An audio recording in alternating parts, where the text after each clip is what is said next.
Week 9 of the 2024-25 NBA season is over, which means it's time to run it back. This is Run It Back NBA Week in Review.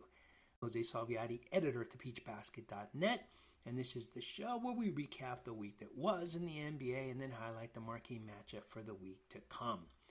We start like we always do with the only objective overall top 10 NBA power rankings anywhere. You can read more about how we get to these rankings and see the entire list at thepeachbasket.net. Let's take a look at the top 10 at the conclusion of week number 9. Moving out of the top 10 this week are the Phoenix Suns and the Denver Nuggets. The Suns dropped 4 spots to number 14, while the Nuggets dropped 2 to number 11. That means we have 2 teams either back in the top 10 or there for the first time. Let's find out who they are. The LA Clippers, well, they've been here before.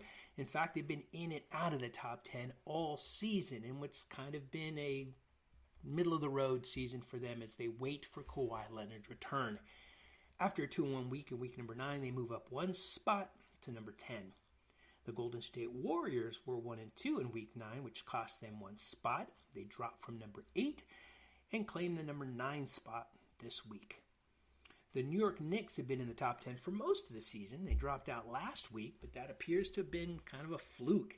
They're back in week number 9 after a perfect 3-0 week, which saw them move up 4 spots to number 8. The Orlando Magic are hurting a bit, but they're holding on. They had a 1-2 week and dropped 1 spot to take over number 7 in the top 10 this week.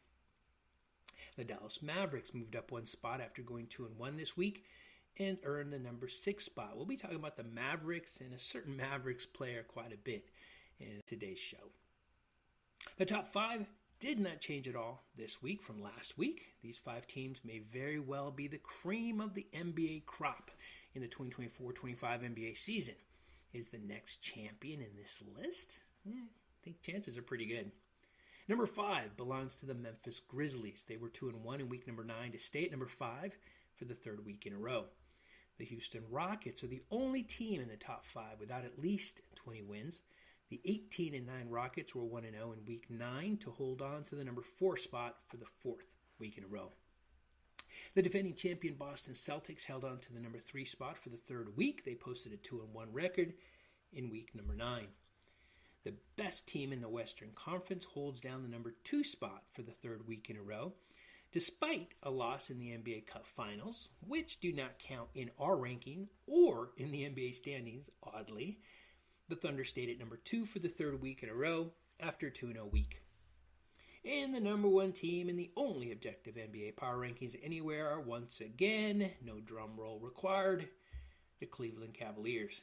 The Cavs had another perfect week, going 3-0 in week number 9. They hold the top spot for the 6th week in a row. It's safe to say they are dominating the 2024-25 NBA season so far. That's the objective top 10 list for week number 9. If you want to see where all 30 teams land this week, please visit thepeachbasket.net. Now let's shift our focus to the players. These are the best to do it by average in week number 9 of the 2024-25 NBA season. These are the best by average in shooting, rebounds, assists, blocks, steals, points, and game score.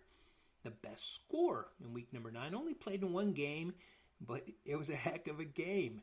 Luka Dončić had 45 points against the Warriors, which was enough to lead the association and also simultaneously create a lot of chatter about too many threes in the NBA. More on Luka and the three-point topic soon. Malik Beasley was the top sniper, averaging 6.3 made three-point shots in week number 9, while Luka averaged the most made field goals at 16. Karl-Anthony Towns has been a monster on the boards for the New York Knicks. Specifically, a monster in week number 9. His 17.3 rebounding average led everyone. Yves Missi, who plays for the Pelicans, averaged 5.3 offensive rebounds over his 3 games played to lead this category for the 2nd week in a row. Missi is clearly no fluke. Cat led everyone with 14.3 defensive rebounds on average in week number 9. Trae Young is flat out dominating the assists category this season. He was once again the top assist man. This week, he averaged 16 assists to lead everyone again. He has a stranglehold on this category and doesn't appear ready to let go. In week number 9, he averaged 16 assists, but it was in 1 game. But again, that's how averages work. So Trae Young, once again, the top assist guy. Victor Wembanyama has been an absolute wall for the San Antonio Spurs in week number 9. His 7 blocks on average. And he didn't play one game. He played 3. He averaged 7 blocks. Was highlighted by a spectacular 10-block game. He's just flat out changing the game. The Miami Heat, well, they're struggling a bit, but Drew Smith had a good week. He averaged 4 steals for the Heat over his 3 games played to lead everyone in week number 9. Finally, the top game score, which takes into account every statistical category in the NBA, goes to Luka. He only played in 1 game in week number 9, but what a game that was. Again, well, not again, it's the first time mentioning this, but any game score over 40 is considered outstanding. Luka's game score in a single game played in week number 9 was an amazing 48.7. In fact, that 48.7 game score puts him at number 52 all time in NBA history. So yeah, Luka had himself a nice game and a great week. Now he did get injured in that game, so maybe not a great week, but certainly a great game. Looking ahead to week number 10, the marquee matchup might be when 2 top teams from each conference meet in Denver. The Nuggets are hosting the Cleveland Cavaliers in week number 10. Now, this has been an up-and-down season for the Nuggets. For the Cavs, it's been mostly just up.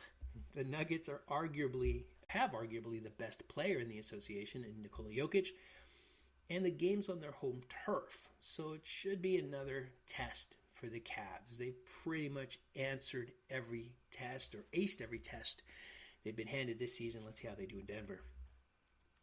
So now's when we usually turn to the Quicket AI to share its thoughts on the biggest news or issue in the NBA as we look ahead to week number 10. This week, though, as much as we appreciate and really believe in artificial intelligence and the Quicket AI specifically, the biggest bit of NBA news is simple. We don't need to ask anybody. And that is the NBA in trouble? And if so, is it because of too many three-point shots? So let's dive into it a little bit. In short, no. I don't think the NBA is in trouble, but numbers don't lie, and viewership is down by 19%. I wrote an article detailing this, which we'll make sure to link. So while there's no trouble, the viewership numbers may be indicative of trouble brewing. Now, I personally don't have a problem with all the three-point shots being taken, but I do understand it when some people do. As I researched the article I referenced above, I was shocked by this statistic. Since 2005, the percentage of made three-point shots has stayed fairly consistent at about 35.5%. Over that same time period, the number of three-point shots attempted has skyrocketed from 15.8 to 37.6 NBA three-point shots attempted so far this season. Now listen to what that means, right? NBA players are shooting 21 plus more three-point shots per game on average without a significant increase in the percentage made. So it looks like NBA players collectively have reached the ceiling of what or how many three-point shots can be made. It's 35.5%. We're not going to get any better. So if you're an NBA coach, the only thing to do to get more points is to take more of those three-point shots. And that's where we have the problem that we have, if there is a problem. Now, Brian Windhorst said something recently that I've been advocating for, and that's to make the three-point shot a part of the game, but not the entire game. He didn't say, however, how to do that. So I have an idea. They may be radical, but it solves the problem. Eliminate the three-point shot. Listen, it served its purpose. The game is opened up and smaller players have an impact now. So I'm not talking about eliminating the shot entirely, just for most of each quarter. Every shot made for the first 10 minutes of each quarter counts 2 points. Whether you make it from half court or it's a dunk, 2 points. Then, for the final 2 minutes of each quarter, the three-point line is back in effect. Imagine the excitement and strategy that would add to the final few minutes of every quarter and every game. This keeps the three-point shot as a key part of the game, but takes away its hold as being the entire game. Problem solved. You're welcome, NBA. That's it. Week number 9 of the 2024-25 NBA season is in the books. Join us again next week after week number 10 when we once again run it back.